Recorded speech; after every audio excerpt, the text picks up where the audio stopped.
The Ju-87 Stuka dive bomber was one of the most feared weapons of the German war machine. Not only was this aircraft incredibly accurate with its bombing abilities, it was fitted with a screeching sound which struck terror into Allied soldiers, sailors and airmen. In today's video, we look at the Ju-87 Stuka dive bomber and what is perhaps the most feared sound of World War II. If you enjoy this video and want to see more, hit that subscribe button. It's free and really helps the channel reach more history lovers like you.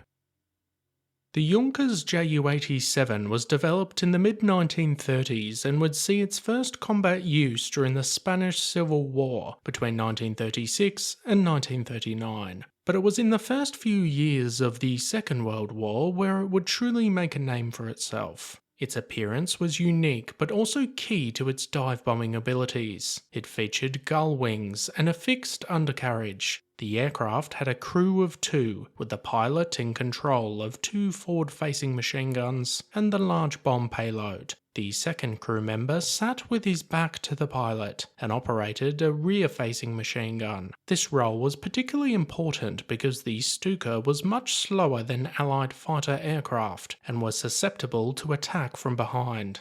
But what it lacked in speed it more than made up for in technology. The plane had an advanced bomb sight specifically created for dive bombing. Also, much like the Ju-88, the Stuka had an automatic dive recovery system. That meant once the aircraft entered a dive, the G-forces faced by the crew could result in blackouts. This system, once activated, would automatically recover the plane from the dive and level it out to allow for the pilot to regain consciousness. The Stuka had the ability to enter its dive at virtually a 90-degree angle, and in the hands of a skilled pilot, could drop its bombs with pinpoint accuracy.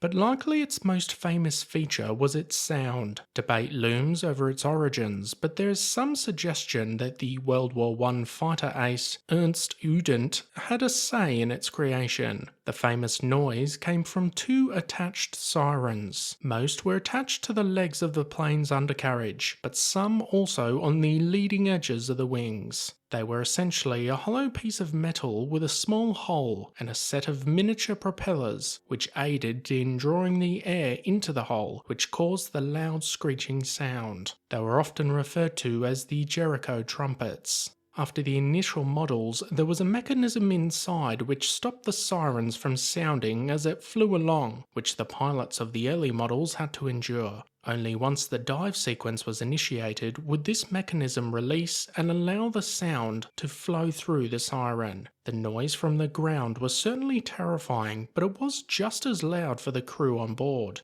Not all pilots were happy with the sound though. Some squadrons removed the devices but had their own substitute. Small whistles were attached to the bomb instead, which led to the famous whistling sound of World War II bombs. Both these noises had an incredibly significant psychological effect on the Allied victims. The sirens and the whistles had absolutely no need to be on the aircraft, apart from the effect the noise had on the enemy. In fact, the added weight and wind resistance would have some impact on the aircraft's overall speed, and not the greatest disadvantage to an already slow bomber.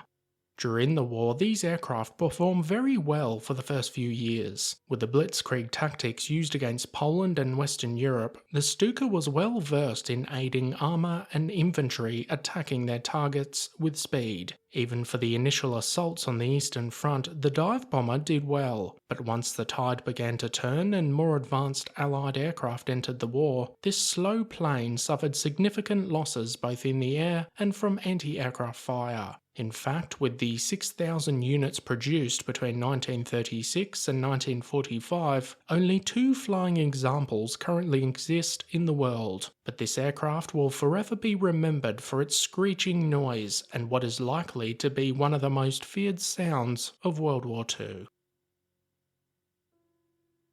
What did you think of the German Ju-87 dive bomber? Do you think it was the most feared sound? Or perhaps you can think of another one? Let us know your thoughts in the comments section down below. As always guys, thanks for watching. Be sure to hit that subscribe button if you want to expand your knowledge and join the growing Premier History community.